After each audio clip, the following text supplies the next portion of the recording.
Chapitre 2 Eros. On pourrait dire que Socrate est le premier individu de l'histoire de la pensée occidentale. Comme l'a bien souligné Werner Jaeger, la littérature socratique, notamment les œuvres de Platon et de Xénophon, en cherchant à faire le portrait littéraire de Socrate, s'efforce de faire sentir son originalité, son unicité. Ce besoin naît certainement de l'expérience extraordinaire que représente la rencontre avec une personnalité incomparable. C'est bien là, comme l'a remarqué Kierkegaard, le sens profond des expressions atopos, atopia, atopotatos, qui reviennent très souvent dans les dialogues de Platon pour décrire le caractère de Socrate, par exemple dans le Théétète. On dit que je suis atopotatos et que je ne crée que l'aporia. Le mot signifie étymologiquement hors de lieu, donc étrange, extravagant, absurde, inclassable, déroutant. Dans son éloge de Socrate, dans le banquet, Alcibiade insiste sur cette particularité. Il existe normalement, nous dit-il, des classes d'hommes, des types idéaux auxquels correspondent les individus. Par exemple, il y a le type grand général noble et courageux. Ses représentants sont, dans l'Antiquité homérique, Achille, et parmi les contemporains, le chef spartiate Brasidas.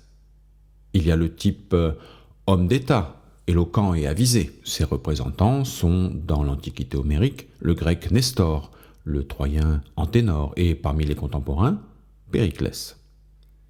Mais Socrate ne rentre dans aucune classe. On ne peut le comparer à aucun homme, conclut Alcibiade, tout au plus aux Silènes et aux Satyres. Oui, Socrate est l'individu, l'unique, cet individu si cher à Kierkegaard qu'il aurait voulu que l'on inscrivît sur son propre tombeau « Il fut l'individu ». Et pourtant, malgré ce caractère incomparable, nous allons voir Socrate revêtir les traits mythiques d'Eros. Il est vrai que ce sera un Eros conçu comme une projection de la figure de Socrate. Intimement lié à l'ironie du dialogue, il y a chez Socrate une ironie de l'amour qui conduit à des renversements des situations tout à fait analogues à ceux de l'ironie du discours. Rappelons tout de suite que l'amour qui est ici en question est l'amour homosexuel, précisément parce qu'il est un amour éducateur. Dans la Grèce du temps de Socrate, l'amour masculin est un souvenir et une survivance de l'éducation guerrière archaïque, dans laquelle le jeune noble se formait aux vertus aristocratiques dans le cadre d'une amitié virile sous la direction d'un aîné. La relation maître-disciple est conçue à l'époque sophistique sur le modèle de cette relation archaïque et s'exprime volontiers dans une terminologie érotique. La part de la rhétorique et de la fiction littéraire dans cette manière de parler ne doit jamais être oubliée. L'ironie amoureuse de Socrate consiste évidemment à feindre d'être amoureux, jusqu'à ce que celui qu'il poursuit de ses assiduités, par le renversement de l'ironie, devienne lui-même amoureux. C'est ce que raconte Alcibiade dans son éloge de Socrate. Trompé par les nombreuses déclarations que lui a faites Socrate, Alcibiade, croyant que c'est sérieux, a invité un soir Socrate pour le séduire. Il s'est glissé dans son lit, il l'a enlacé, et voilà que Socrate est resté parfaitement maître de soi et ne s'est pas du tout laissé séduire. Depuis ce temps, dit Alcibiade, c'est moi qui suis réduit en esclavage, je suis dans l'état d'un homme mordu par une vipère. Car c'est au cœur ou à l'âme ou de quelque autre nom qu'il faille appeler cela. C'est là que m'ont atteint la dent, la morsure des discours philosophiques. Quand je l'entends, le cœur me bat bien plus qu'aux corybantes dans leur transport. Ces paroles me font couler mes larmes. Je ne suis pas le seul envers qui il se soit conduit de la sorte, mais également Charmide, Eutydème, et d'autres en très grand nombre qu'il berne en faisant l'amoureux, alors qu'il tient plutôt le rôle du bien-aimé que celui de l'amant. Quel meilleur commentaire à ce texte que celui de Kierkegaard. On devrait peut-être l'appeler en ce sens un séducteur. Il fascinait la jeunesse, éveillait en elle des aspirations qu'il ne satisfaisait pas. Il les trompait tous, comme il trompait Alcibiade. Il attirait les jeunes gens, mais quand ils se tournaient vers lui, quand ils voulaient trouver près de lui le repos, alors il était parti. Alors le charme était passé. Alors il sentait les profondes douleurs de l'amour malheureux. Alors il sentait qu'ils avaient été trompés, que ce n'était pas Socrate qui les aimait, mais eux qui aimaient Socrate. L'amour ironique de Socrate consiste donc à feindre d'être amoureux. Dans l'ironie dialectique, Socrate faisait semblant, en posant ses questions, de désirer que son interlocuteur lui communiquât son savoir ou sa sagesse. Mais en fait, l'interlocuteur découvrait dans ce jeu de questions et de réponses qu'il était incapable de remédier à l'ignorance de Socrate, car en fait, il n'avait ni savoir ni sagesse à donner à Socrate. C'était donc à l'école de Socrate, c'est-à-dire en fait à l'école de la conscience du non-savoir, que l'interlocuteur désirait se mettre. Dans l'ironie amoureuse, Socrate fait semblant, par ses déclarations amoureuses, de désirer que celui qu'il feint d'aimer lui livre non plus son savoir, mais sa beauté corporelle. Situation compréhensible, Socrate n'est pas beau, le jeune homme est beau. Mais cette fois, l'aimé ou prétendu tel découvre, par l'attitude de Socrate, qu'il est incapable de satisfaire l'amour de Socrate, car il n'a pas en lui de vraie beauté. Découvrant alors ce qui lui manque, il devient amoureux de Socrate, c'est-à-dire non pas de la beauté, car Socrate n'en a pas, mais de l'amour, qui est, selon la définition donnée par Socrate dans le banquet, le désir de la beauté dont on est privé. Ainsi, être amoureux de Socrate, c'est être amoureux de l'amour. C'est là précisément le sens du banquet de Platon. Le dialogue est construit de manière à faire deviner l'identité entre la figure d'Eros et celle de Socrate. Platon imagine que, selon la coutume, tous les convives, en allant de gauche à droite, vont prononcer à tour de rôle l'éloge d'Eros. C'est ce que font successivement Phèdre et Pausanias, puis le médecin Eryximaque, le poète comique Aristophane, le poète tragique Agathon. Quant à Socrate, lorsque son tour est venu, il ne prononce pas directement l'éloge de l'amour, ce serait contraire à sa méthode, mais il rapporte l'entretien qu'il eut jadis avec Diotime, la prêtresse de Mantinée, qui lui raconta le mythe de la naissance d'Eros. Normalement, le dialogue devrait se terminer là, mais brusquement fait irruption dans la salle du festin Alcibiade, couronné de violettes et de feuilles de lierre et passablement ivre. Il se soumet quand même à la loi du banquet, mais au lieu de faire l'éloge d'Eros, il prononce celui de Socrate. Ici, l'identité entre Socrate et Eros n'est pas seulement marquée par le fait que l'éloge de Socrate prend rang à la suite et dans la ligne des éloges d'Eros déjà prononcés, mais également par le fait que les traits communs au portrait d'Eros tracé par Diotime et au portrait de Socrate tracé par Alcibiade sont nombreux et significatifs. Le jour de la naissance d'Aphrodite, raconte Diotime, il y eut banquet chez les dieux. À la fin du repas, Peña, c'est-à-dire pauvreté, privation, vint pour mendier. Elle vit alors Poros, c'est-à-dire moyen, expédient, richesse, enivré par le nectar et endormi dans le jardin de Zeus. Pour remédier à son dénuement, Peña décida d'avoir un enfant de Poros. Elle s'étendit près de Poros endormi et conçut ainsi l'amour. Cette généalogie d'Eros va permettre à Diotime de faire son portrait d'une manière si subtile que cette description pourra être interprétée à plusieurs niveaux. Tout d'abord, conformément à la lettre du mythe, nous reconnaissons dans Eros des traits de son père et des traits de sa mère. Du côté paternel, il tient son esprit inventif et rusé, son euporia. Du côté maternel, il tient son état de pauvre et de mendiant, son aporia. Une certaine conception de l'amour se fait jour à travers cette description. Alors que les autres convives ont décrit Eros d'une manière idéalisée, Socrate rapporte l'entretien qu'il eut avec Diotime pour restaurer une vision plus réaliste de l'amour. L'amour n'est pas beau, comme l'aurait voulu le poète tragique Agathon. Sans cela, il ne serait plus l'amour, car Eros est essentiellement désir, et on ne peut désirer que ce dont on est privé. Eros ne peut être beau. Fils de Pénia, il est privé de la beauté, mais fils de Poros, il sait remédier à cette privation. Agathon a confondu l'amour avec son objet, c'est-à-dire avec l'aimer. Mais pour Socrate, l'amour est amant. Ce n'est donc pas un dieu, comme le pensent la plupart des gens, mais seulement un daimon, un être intermédiaire entre le divin et l'humain. C'est pourquoi la description d'Eros par Diotime a quelque chose de comique. On y reconnaît le genre de vie harassant auquel condamne l'amour. C'est le fameux thème « Militat omnis amans ». L'amoureux monte la garde à la porte de l'aimé, passe la nuit à la belle étoile. C'est un mendiant et un soldat. Mais aussi, il est fertile en invention, sorcier, magicien, habile discoureur, parce que l'amour rend ingénieux. Pour lui, découragement et espoir, besoin et satiété se succèdent sans interruption avec les succès et les échecs de son amour. C'est Eros le vaurien, l'effronté, têtu, bavard, sauvage, ce vrai monstre dont la poésie grecque jusqu'à la période byzantine se plaira à raconter les méfaits.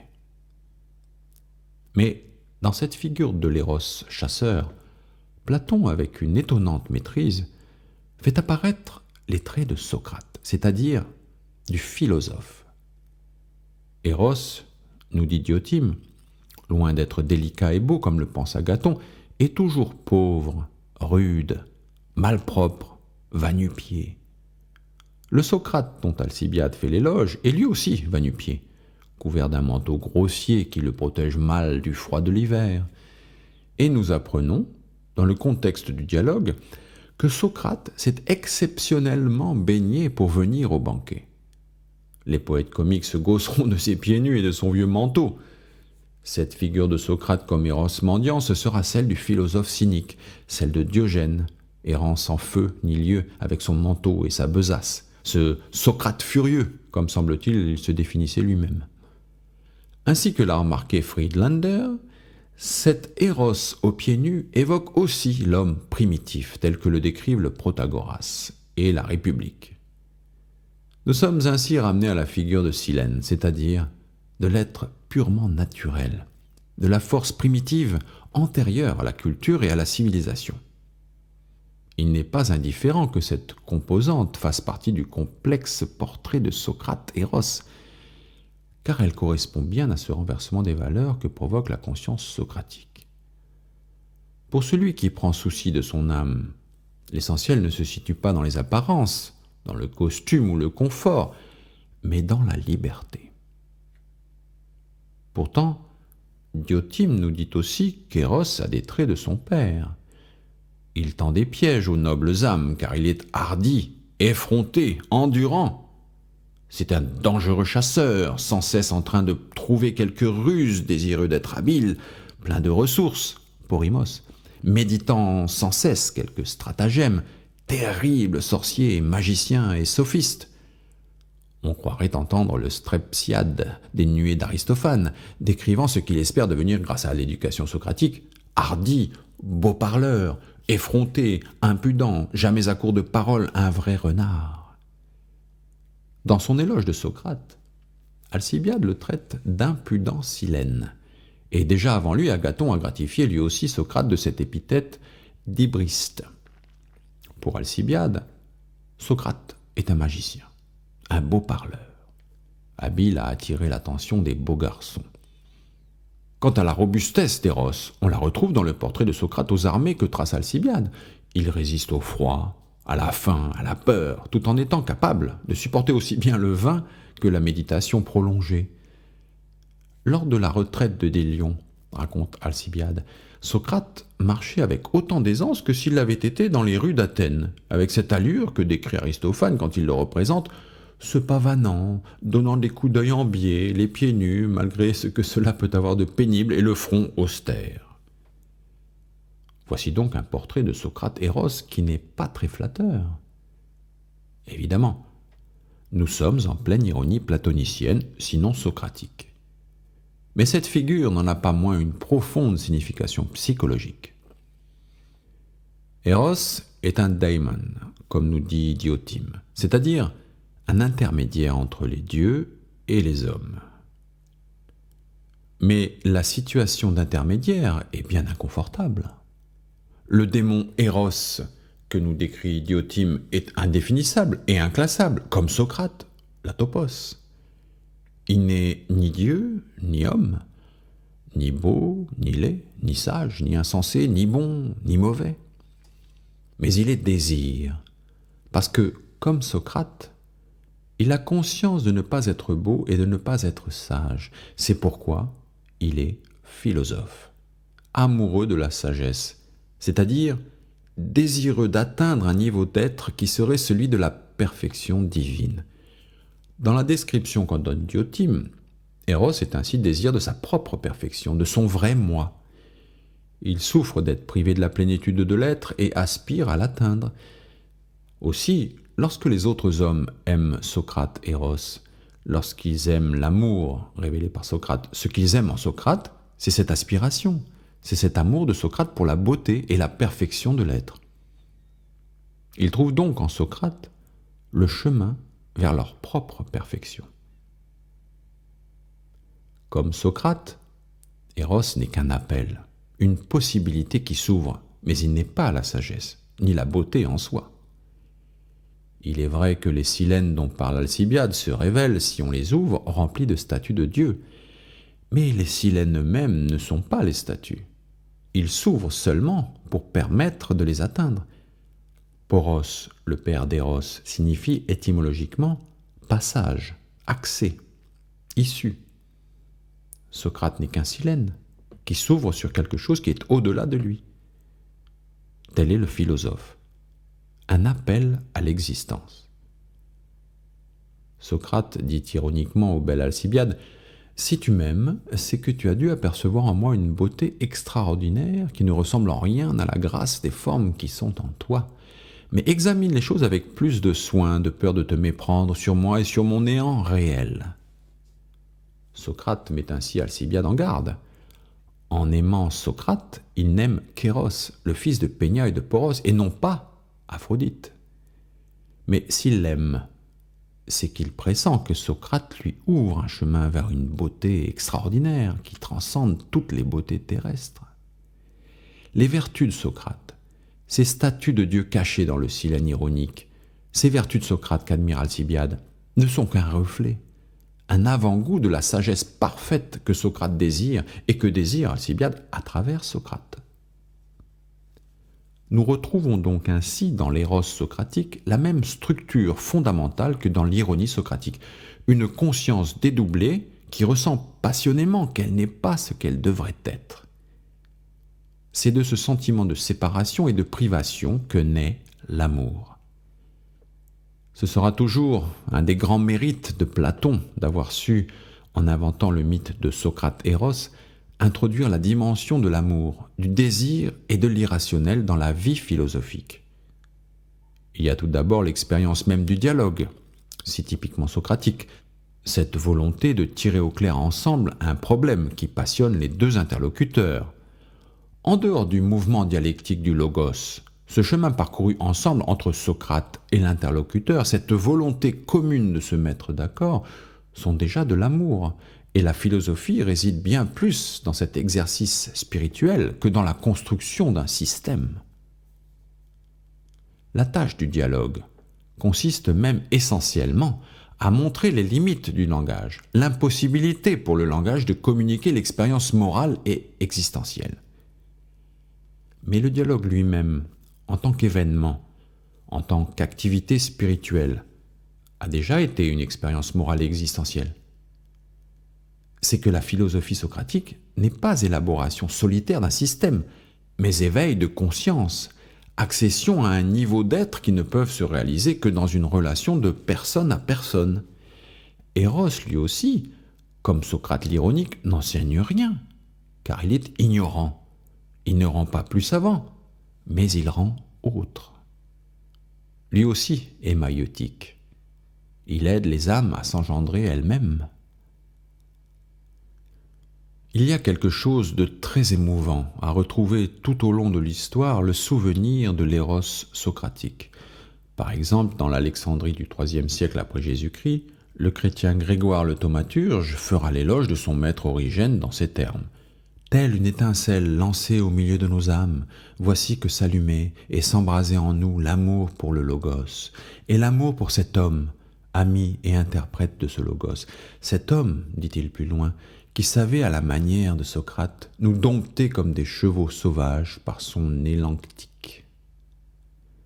Comme l'a montré Bertram, en des pages magnifiques, c'est cette tradition de l'éros socratique, cette tradition du démonisme éducateur que nous retrouvons chez Nietzsche. 3 formules, selon Bertram, expriment parfaitement cette dimension érotique de la pédagogie, celle de Nietzsche lui-même. De l'amour seul naissent les vues les plus profondes.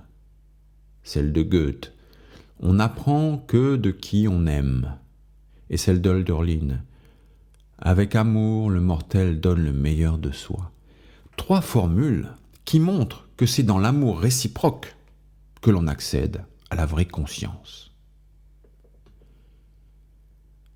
Cette dimension de l'amour, du désir, mais aussi de l'irrationnel, c'est, pourrait-on dire en reprenant le vocabulaire de Goethe, le démonique. Cette dimension, Platon l'avait rencontrée en Socrate lui-même.